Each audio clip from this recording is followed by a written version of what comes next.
신약 성경 316쪽 정도에 있습니다. 신약 성경 에베소서 6장 1절로 4절 말씀 교독해서 읽도록 하겠습니다. 제가 먼저 봉독해 올리겠습니다. 자녀들아, 주 안에서 너희 부모에게 순종하라. 이것이 옳으니라.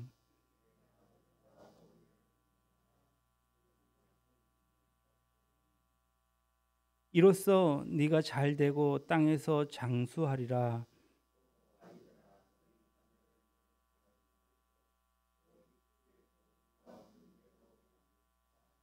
아멘.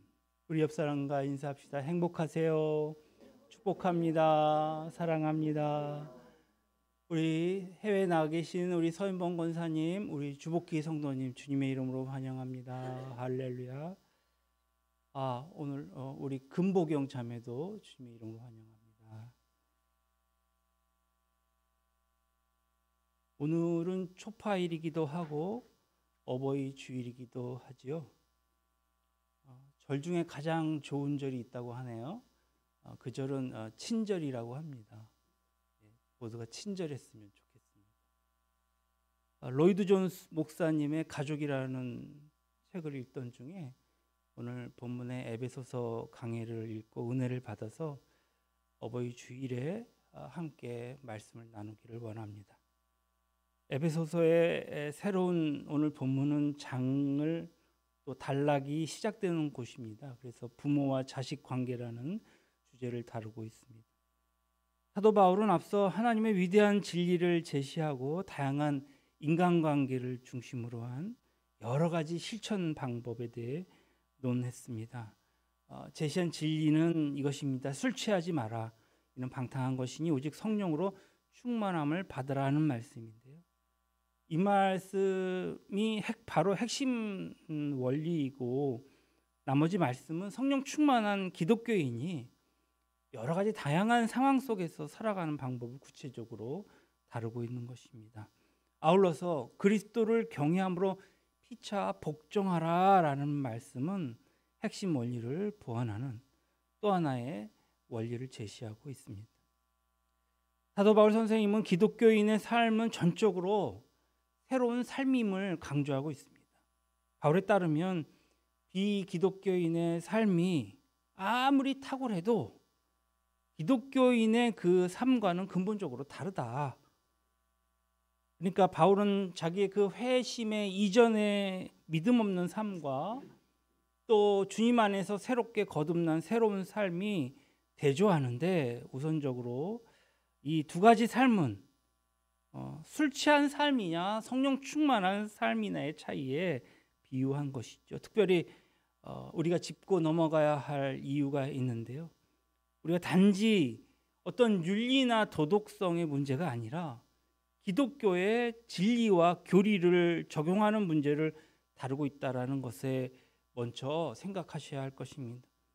사도 바울은 자신이 제시한 원리를 먼저는 남편과 아내의 관계를 비유해서 적용한 뒤에 그 다음에 다른 가족들, 특히 부모와 자식 혹은 자녀와 부모의 관계까지 확대시킨 것을 볼 수 있습니다. 어떻게 보면 현대에 있어서 실로 이 문제는 매우 심각하다 생각합니다. 오늘날 이러한 진단에 대해 이의를 제기할 사람은 아무도 없을 것입니다. 우리는 자녀 훈육의 틀이 심하게 무너지고 있는 세상에 살고 있지 않습니까?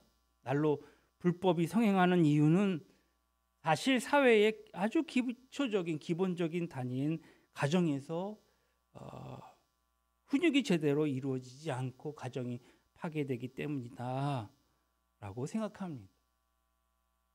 세상 사람들이 냉소하게 사람들을 대하는 것은 둘째치고라도 우리 안에 가족 안에도 냉소적이고 아주 우애적이지 못한 어떻게 보면 굉장히 이기적인 태도가 정말 도처에 횡행하고 있는 탓에 전에는 당연시되었던 어떤 예의 범절이나 예절의 일들이 의심이나 조소의 대상으로 전락하거나 심지어는 아예 무시당하고 있는 실정이라 말할 수 있습니다.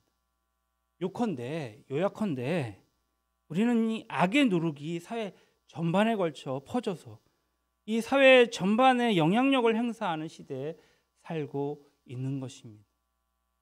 기독교인이든지 아니든지 인간 사회를 주의 깊게 관찰해 본 사람이라면, 오늘 현대를 살아가는 사람이라면 이른바 문명과 사회라는 것이 이렇게까지 붕괴될 수 있는가 한탄을 금치 못하며 그것을 인정하지 않을 수 없습니다. 이러한 현상은 특히 부모와 자녀 관계에서 가장 극명하게 나타나는 것 같습니다. 어떤 원인을 내세우든지 문제의 핵은 정말 올바른 훈육과 법의 질서의 근간이 무너진 데 있을 것입니다. 성경의 가르침과 역사를 돌아보면 이 불신앙 시대에는 어떻게 보면 오늘과 같은 현상이 나타난 것을 알 수 있는데요. 로마서 1장 28절에서부터 마지막 절에 묘사된 세상의 면면을 그 대표적인 사례라고 할 수 있습니다. 사도 바울은 주님이 세상에 오셨을 때 그 상황, 즉 이 로마 시대의 그 상황을 적나라하게 묘사하고 있는데, 한마디로 그 당시는 무엇이냐? 불법의 상태였다입니다. 바울은 불법의 다양한 형태를 구체적으로 보여주고 있습니다. 그런데 그가 언급한 내용에는 우리가 다루어야 할 주제도 포함되어 있지요. 먼저 로마서 1장 28절을 함께 볼까요? 하나님께서 그들을 그 상실한 마음대로 내버려 두사 합당하지 못한 일을 하게 하셨으니 라고 말한 뒤에 그 다음에 29절에 뭐라고 얘기합니까? 곧 모든 불의와 추악과 탐욕과 악의가 가득한 자요, 시기, 질투, 분쟁, 사기, 악독이 가득한 자요, 수군수군하는 자요, 비방하는 자요, 하나님께서 미워하는 자요, 능욕하는 자요, 교만한 자요, 자랑하는 자요, 악을 도모하는 자요, 그리고 뭐라고 얘기합니까? 부모를 거역하는 자요, 우매한 자요, 배약하는 자요, 무정한 자요, 무자비한 자라라고 설명했습니다. 보시다시피 그는 끔찍한 목록에 부모 거역하는 자를 포함하고 있습니다. 바울의 그의 마지막 서신으로 추정되는 이 디모데 전후서에서도 다음과 같은 말로 그 시대의 특징을 묘사하고 있는데요. 디모데 후서 3장 1절로 4절 말씀입니다. 너희는 이것들을 알라. 말세의 고통의 때가 이르리라. 사람들이 자기를 사랑하며 돈을 사랑하며 자랑하며 교만하며 비방하며, 그 다음에 뭐라고 합니까? 부모를 거역하며 감사하지 아니하며 거룩하지 아니하며 무정하며 원통함을 풀지 아니하며 모함하며 절제하지 못하며 사나우며 선한 것을 좋아하지 아니하며 배신하며 조급하며 자만하며 쾌락을 사랑하기를 하나님 사랑하는 것보다 더하며. 방금 인용한 두 말씀은 부모에 대한 불순종을 배교의 시대에, 즉 세상의 근간이 송두리째 흔들리는 이 불신앙의 시대에 나타나는 죄 중 하나라고 간주하고 있습니다. 따라서 바울이 성령 충만한 삶을 설명하면서 부모와 자녀의 문제를 거론하는 것은 아주 매우 당연한 일로 여겨집니다. 이러한 맥락에서 우리는 도덕성의 부재와 그릇된 행위가 다름 아닌 불신앙에서 비롯된다는 사실을 인식해야 합니다. 또한 로마서 1장 18절에는 하나님의 진노가 불의로 진리를 막는 사람들의 모든 경건하지 않음과 불의에 대하여 하늘로부터 나타나나니라고 말했습니다. 곧 경건하지 못하면 불의를 저지를 수밖에 없다라는 뜻이겠죠. 그러나 안타깝게도 어떤 나라의 정파나 어떤 정권을 잡든지 정부 관리들은 성경보다 현대 심리학을 더 신봉합니다. 그래서 그들은 한결같이 범죄 행위는 어떤 인위적인 수단으로 어떤 수많은 대책을 제시하고 공약을 내세우면서 모두 다 충분히 다스릴 수 있다라고 호언장담하며 확신합니다. 하지만 그것은 불가능합니다. 범죄 행위는 명백히 불신앙의 결과이기 때문입니다. 의의 회복의 유일한 희망은 오직 경건한 믿음의 부흥에 있습니다. 이것이 바로 바울이 에베소 신자들과 우리들에게 전하고자 하는 요점인 것입니다. 우리나라를 비롯해 세계 여러 나라의 역사를 돌아보면 강력한 믿음의 역사로 인하여 부흥이 일어났을 때 그 시기에는 어떻게 보면 가장 훌륭하고 도덕적인 체계가 구축되어 있었다는 사실을 알 수 있습니다. 여러분 생각해 보십시오. 50년 전만 해도 아동과 청소년 문제가 오늘날처럼 이리도 심각했습니까? 그때에도 범죄는 있었겠죠. 그러나 비교적 적었고 아주 단순한 범죄였을 것입니다. 자녀의 그 훈육의 양상도 지금과는 전혀 달리 아주 건실했던 것으로 알고 있습니다. 그 이유를 따져본다면 1970년 우리나라의 기독교가 비로소 자리 잡고 크게 부흥했던 시기였고 그 기독교적 정신이 사회에 영향을 크게 미치고 있었기 때문이 아닌가 싶습니다. 하지만 세월이 흐르면서 그런 전통의 영향력이 약화되자 사도 바울이 언급한 이 도덕적 사회적 문제가 다시 고개를 쳐들기 시작했습니다. 이렇듯 인류의 역사는 불신앙과 불법의 상관관계를 잘 보여줍니다. 오늘날 상황 또한 바울의 말에 진작에 관심을 기울여야 할 것을 촉구하고 있습니다. 기독교를 믿는 부모와 자녀, 즉 기독교 가정은 세상과는 구별되는 삶을 통해서 오늘날 상황을 복음 증거의 발판으로 삼아야 할 것입니다.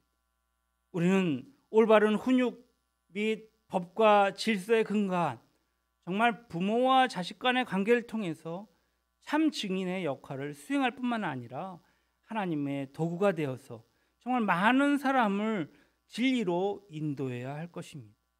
기독교인이라면 오늘의 현실을 바로 이 관점에서 바라봐야 합니다. 마귀는 언제나 음흉한 술책으로 우리를 타락의 길로 인도하려고 애쓰거든요.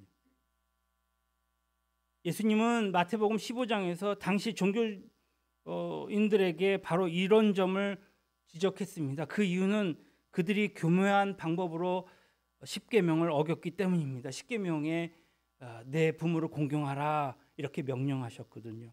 부모를 존중하고 그들을 돌보는 것이 곧 하나님의 계명인 것이었습니다. 하지만 당시 종교인들은 십계명을 지키지 않으면서도 의롭고 경건한 척 위장했던 것이죠. 이렇게 얘기합니다. 야, 너 왜 네 부모를 보살피지 않니? 어쩌죠? 제가 갖고 있는 돈을 다 하나님께 바친다고 선언했기 때문에 부모를 돌볼 수가 없군요. 이렇게 말하는 것입니다. 이에 대해서 예수님께서 이렇게 지적하십니다. 마태복음 15장에 너희는 이르되 누구든지 아버지에게나 어머니에게 말하기를 내가 드려 유익할 것이 하나님께 드림이 되었다 하기만 하면 그 부모를 공경할 것이 없다 하여 너희의 전통으로 하나님의 말씀을 폐하느니라. 폐하는도다. 이것이 고르반 이렇게 외치면 끝이라는 것이거든요. 하나님께 바쳤습니다. 말로만 하면 되는 거예요. 나는 이미 서원했습니다. 내 재물은 하나님 것입니다. 라고요. 그래서 나는 부모에게 더 이상 돕고 싶지만 그렇게 할 수 없습니다. 어쩔 수 없습니다. 라고 변명하기에 이릅니다. 그들은 그런 식으로 부모님에 대해서의 의무를 무시했던 것입니다. 이것은 아주 마귀의 은밀한 유혹입니다. 그리고 이러한 유혹은 오늘날에 또 우리와 똑같이 존재합니다. 사탄에게 미혹되면은요, 부모님에게 공경의 의무를 저버림으로써 기독교에 악영향을 미치는 젊은이들이 의외로 많다는 사실을 아십니까? 그들은 한결같이 부모에게 무례합니다. 부모에게 막말하고요. 오히려 부모를 나무라고요. 부모를 가르치려 듭니다. 아주 부모에게 불손합니다. 더더욱 심각한 이유는 겉으로는 기독교의 이상을 추구하고 믿음으로 봉사하는 척하면서도 부모에 대한 의무는 소홀히 하기에 이르릅니다. 결과적으로 이들의 태도는 기독교를 믿지 않는 사람들이나 부모를 실족시킵니다. 그들은 기독교인이 되는 순간부터 더욱 열심히 부모를 공경해야 하는 것을 전혀 이해하지 못하고 있는 것입니다. 십계명에 뭐라고 했다고요? 부모에게 순종하라고 명령했다고요. 여기서 말하는 순종은 단지 부모의 말을 듣는 것에 그치지 않습니다. 부모님의 고언을 인정하고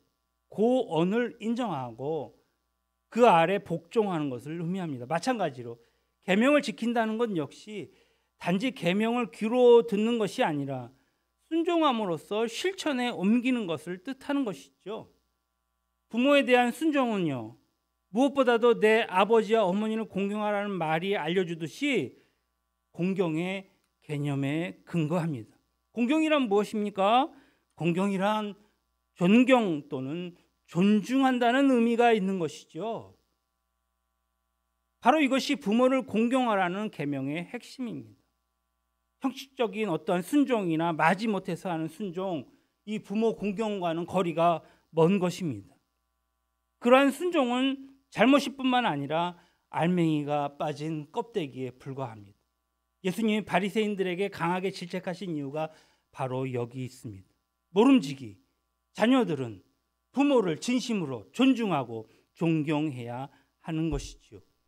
자녀들은 부모 공경을 당연하게 생각하고 그것을 그 특권으로 알고 그것을 기뻐하며 모든 행동에 항상 부모에 대한 존경심이 드러나야 하는 것입니다.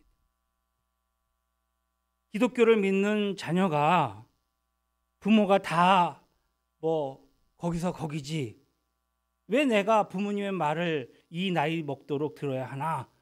라고 말하는 이 불신자들과 분명히 구분되어야 한다고 고면하고 있습니다. 불신자들은 부모님들을 시대에 뒤떨어진 사람들로 무시하거든요. 그리고 그 앞에서 예의를 갖추지 않습니다.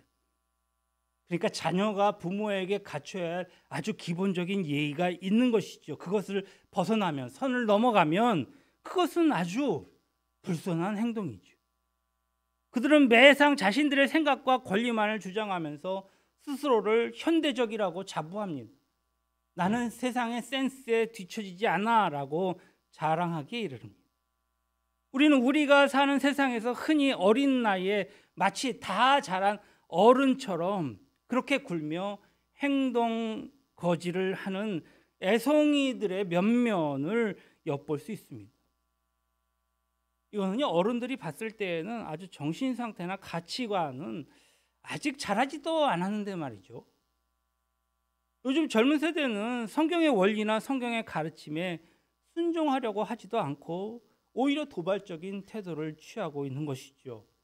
그래서 오늘날 부모에게 친하다는 이유로 말을 함부로 불손하게 하거나 무시하는 눈길로 부모를 쳐다보거나 또 부모의 말이라면 그저 우습게 여기고 오직 자신들의 생각과 권리만을 주장하는 그런 젊은이들을 도처에서 찾아볼 수 있습니다. 이러한 현상은 이 시대의 가장 추악한 죄요, 불법 가운데 하나인 것입니다. 바울 사도는 그런 태도를 취하는 사람들에게 자녀들아 부모에게 순종하라, 내 아버지와 어머니를 공경하라, 자녀의 위치를 깨닫고 그에 걸맞는 행동을 하여라 라고 명령하고 있습니다. 이것이 옳으니라. 그렇다면 사도 바울은 무엇에 근거해서 이렇게 명령했을까요?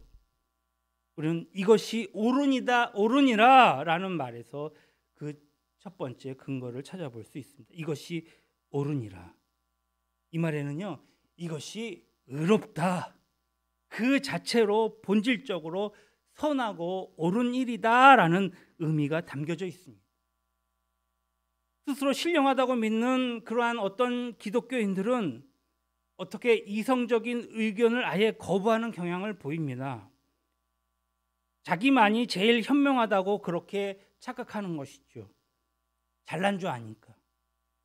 다른 말은 전혀 안 들리는 것입니다.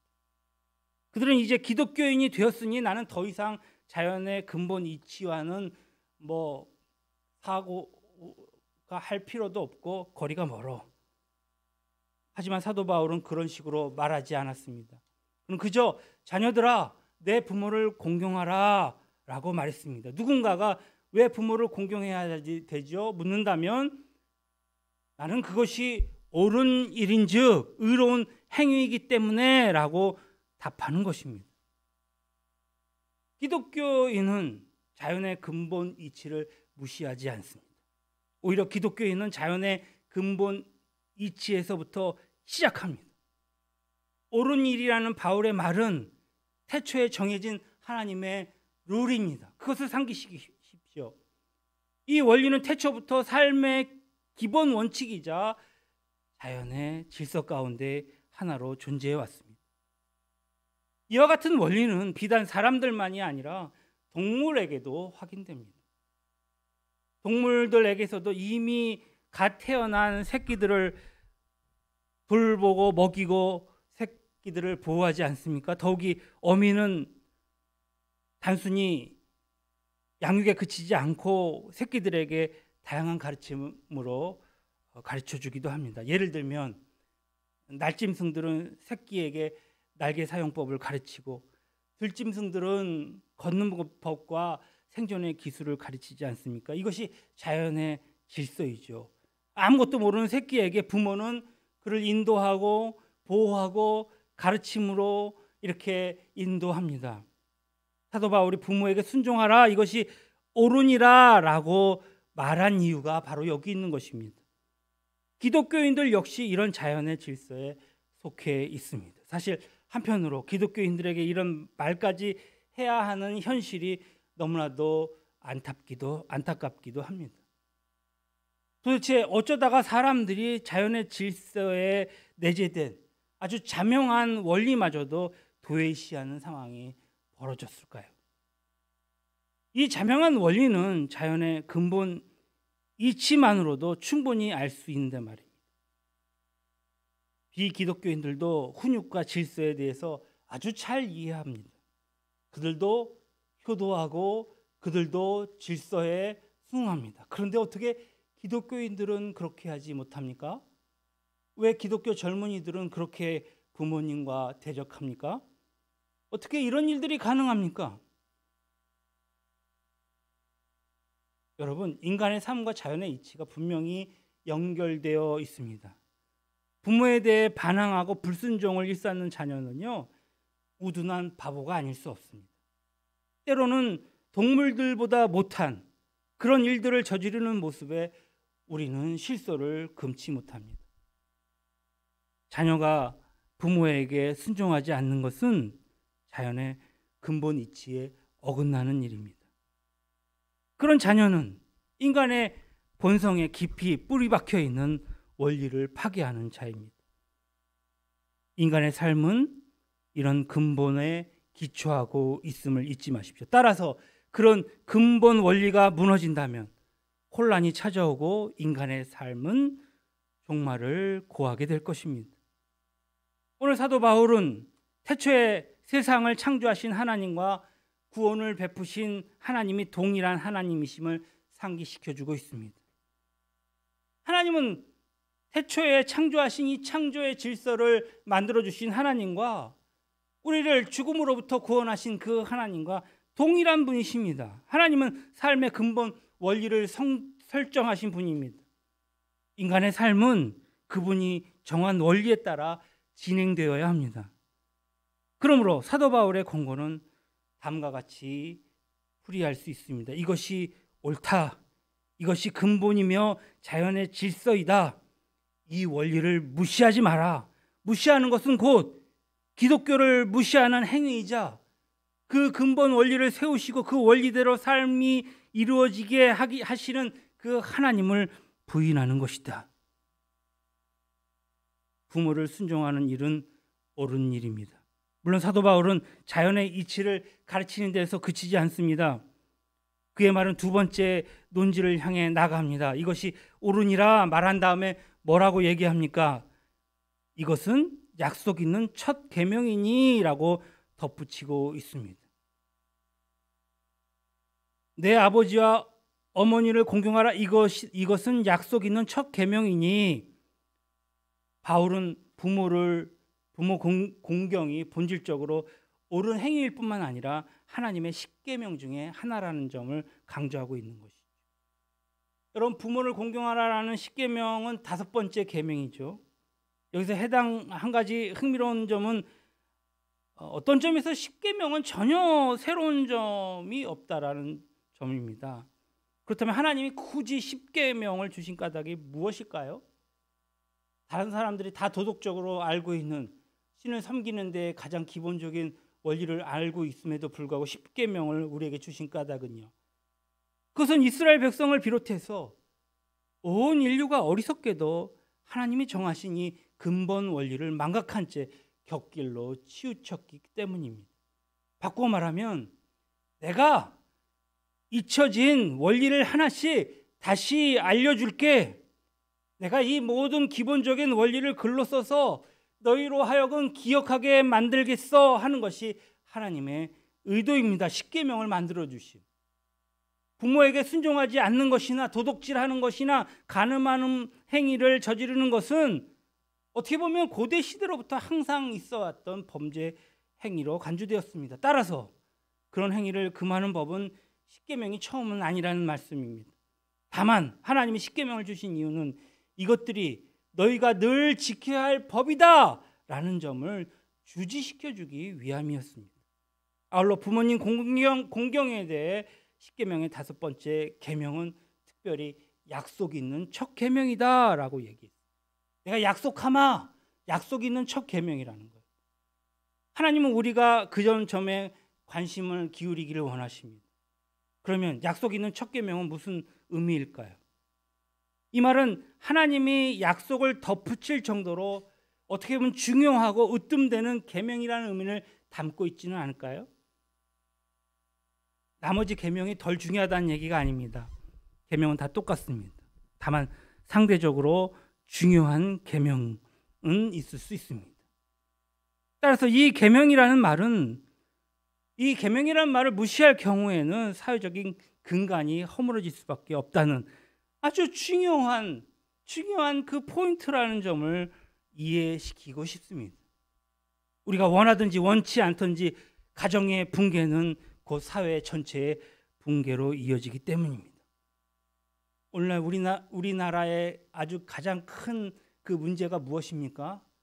국민 전체의 고령화로 인한, 그럼에도 불구하고 결혼도 하지 않고 자식도 낳지 않고 계속해서 젊은이들이 없어지는 문제이지 않습니까? 사회가 붕괴되고 있다는 조짐이지요. 가정의 개념과 가정 관계와 가정 생활이 깨지면 우리의 헌신의 목표까지도 잃고 맙니다. 이것은 매우 심각한 사태가 아닐 수 없습니다. 하나님이 5번째 계명의 약속을 덮으신 이유가 바로 여기에 있는 듯합니다.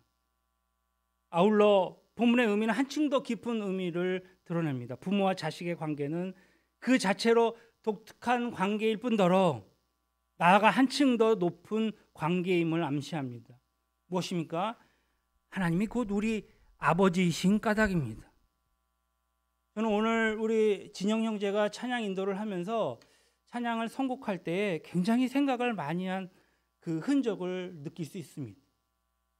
맞습니다. 하나님은 직접 당신을 아버지라는 용어를 사용하셔서 말씀하셨습니다. 우리 예수님 또한 하늘에 계신 우리 아버지여라고 기도하라고 그렇게 가르쳤습니다. 그러므로 여러분, 육신의 아버지는요, 하늘의 아버지를 상기시킵니다. 자녀와 부모의 관계는 하나님과 온 인류의 관계를 생각나게 합니다. 우리는 모두 하나님의 자녀이며 하나님은 우리의 아버지이십니다. 우리는 그분의 소생입니다. 그래서 사도행전 17장 28절에 우리가 그를 힘입어 살며 기동하며 존재하느니라. 너희 신 중에 어떤 사람의 말과 같이 우리가 그의 소생이니라. 부모와 자식 간의 관계는 하나님과 기독교인들의 관계를 반영하는 그 원형이자 증거이며 또한 본보기인 것입니다. 그런 점에서 부모와 자녀 관계는 매우 중요합니다. 남편과 아내의 관계는 그리스도와 교회의 관계를 반영하는데요. 부모와 자녀의 관계는요, 하나님이 우리 아버지시고 우리가 그분의 자녀임을 암시하는 것 아니겠습니까? 가족의 관계, 즉 부모와 자식 간의 관계는 이처럼 신성한 의미가 담겨져 있는 것입니다. 이것이 하나님이 부모 공경을 십계명에 포함시킨 이유입니다. 심지어 하나님은 내 부모를 공경하라, 이 계명은 약속을 더 붙인 계명이었습니다. 그 약속의 내용이 뭐라고 얘기합니까? 그것은 네가 잘되고 땅에서 장수하리라 라는 약속입니다. 이 약속이 원래 이스라엘 백성에게 주어졌을 때에는 네가 나의 축복 아래 또 내가 인도한 그 약속의 땅에 그곳에서 오래 살고 싶다면 모든 계명을 지키되 특히 이 계명을 준수하라 라는 뜻이 담겨져 있습니다. 본래의 약속이었습니다. 그것이. 그리고 땅에서 잘되고 장수하며 민족을 누리고 살고 싶으면 뭐라고요? 내 부모를 공경하라 라는 뜻이 담겨져 있는 것입니다. 그러면 부모 공경의 의무를 잘 이행하면 땅에서 장수한다는 말일까요? 물론 그렇습니다. 그런데 꼭 그렇다기보다도 네가 내 부모를 잘 공경하면 행복하고 만족한 삶을 누리기 원한다면 이 계명을 필히 지켜야 하지 않겠느냐라는 의미겠죠.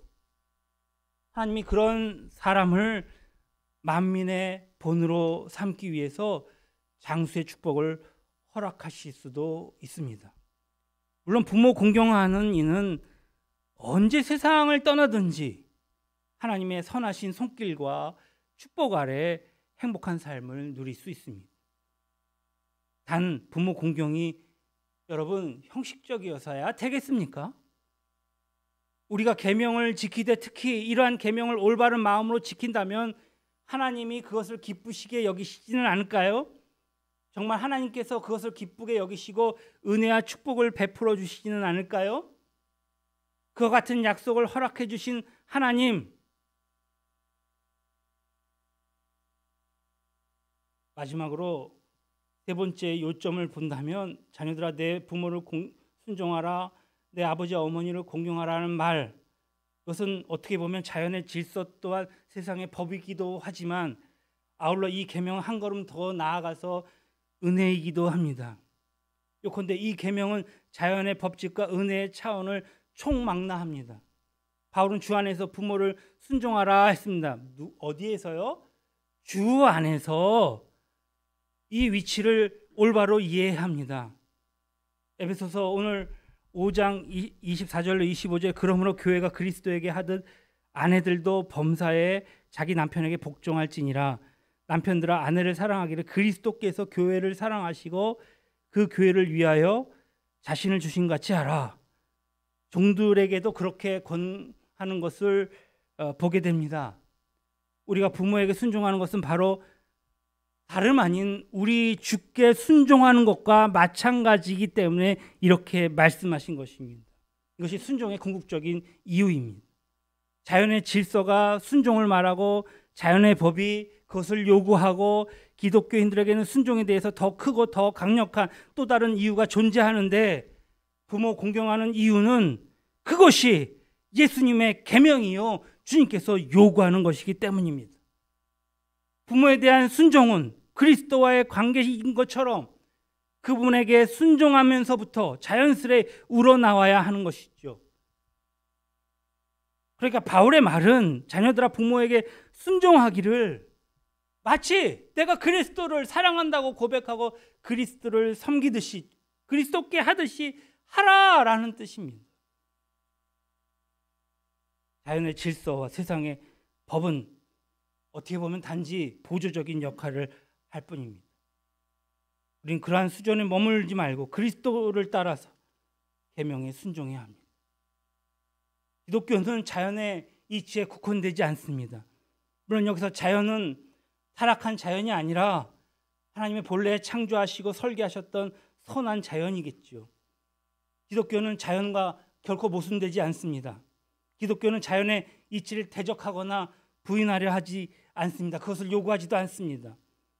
그리고 우리는 자연의 이치를 거부해서는 안 됩니다.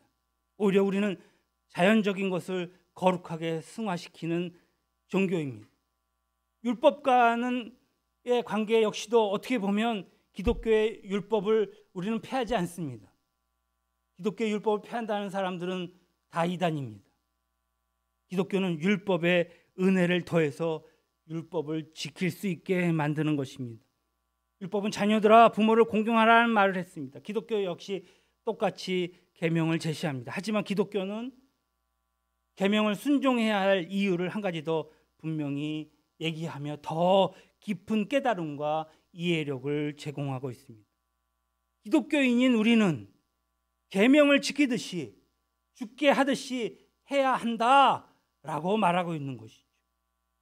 그리고 예수님은 성부 하나님의 율법을 완성시키기 위해서 세상에 오셨습니다. 예수님은 하나님의 율법을 지키고 율법을 따라 사셨습니다.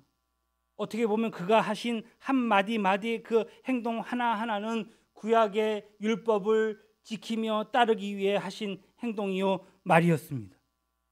예수님이 우리를 구원하신 이유는 선한 일에 열심을 내는 자기 백성이 되게 하기 위함입니다. 즉 율법을 성취하게 하기 위함이었습니다. 예수님이 자신을 내어주신 이유는 육신을 따르지 않고 그 영을 따라 행하는 우리에게 율법의 요구가 이루어지게 하심이었다. 로마서 8장 4절 말씀입니다. 이렇듯 은혜는 계명을 가장 높은 수준으로 끌어올립니다. 우리는 지금 우리를 지켜보는 하나님을 기쁘시게 하기 위하여서 이렇게 주일날 예배도 드리고 봉사도 하고 사역도 하는 것입니다. 자, 그렇다면 오늘 부모에게 순종하라, 내 부모를 공경하라는 말에 다시 한번 우리의 중심을 실어서 깊이 생각해 보시기 바랍니다. 이제 이후로 우리가 부모를 진심으로 순종하고 공경해야 하겠다, 그렇게 하기를 아멘 하시기를 주님의 이름으로 축원합니다. 기도하겠습니다. 좋으신 하나님 아버지 감사합니다.